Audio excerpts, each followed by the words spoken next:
My name's Dr. Warwick Stiller. I'm a cotton breeder and lead the breeding program for CSIRO Agriculture. We're based at the Australian Cotton Research Institute near Narrabri, New South Wales, which is really the heart of the cotton growing regions. In Australia, the modern cotton industry only started in the early 1960s. At that point in time, we were using varieties and growing techniques that were developed largely in the US, which weren't necessarily all that well suited to the conditions that we have here in Australia.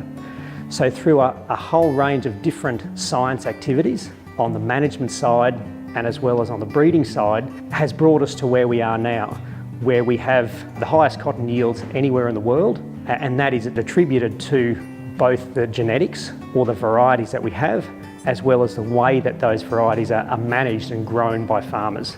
The cotton industry as it is now is very much a GM crop, and so that's happened over the last 20 years, where we've seen GM traits introduced through breeding into these modern varieties that make them much more resistant to pests. Therefore, you don't need to spray very many chemicals on the crops these days in comparison to what we used to.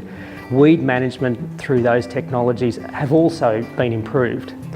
But there's a range of other new technologies, at least from the breeding side, that are coming through. And they involve things like gene editing techniques.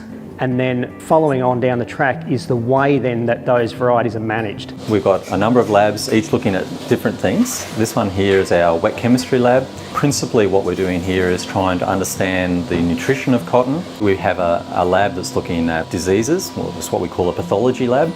We have a molecular biology lab, which is used to identify different genes that are actually in plant material, which is important for us in our modern age of cotton growing with transgenic cotton. It's like quality assurance. When the breeders go through the process of actually breeding the genes into the cotton, we want to make sure that those genes have actually got into the cotton plants that we've done, as well as looking at whether there's some resistance to pesticides or even resistance from the insecticides that are contained within the plants themselves. We collaborate with other people within the industry to send us samples from all over, and we screen those animals to see whether or not they're developing resistance to the insecticide that's been engineered into the cotton. And then we report those results back to the industry, and the industry uses those to try and outsmart the pest. So we are doing this together and then add it onto the transgenic crops so that farmers will not have to use synthetic chemicals to spray their crops. And that is a very big step from what we used to do years and years back. Even before I started here 24 years ago, farmers were spraying cotton about 24 times in a season. Every 3 days, there is an aircraft spraying chemicals. And you know the hazard of synthetic chemicals.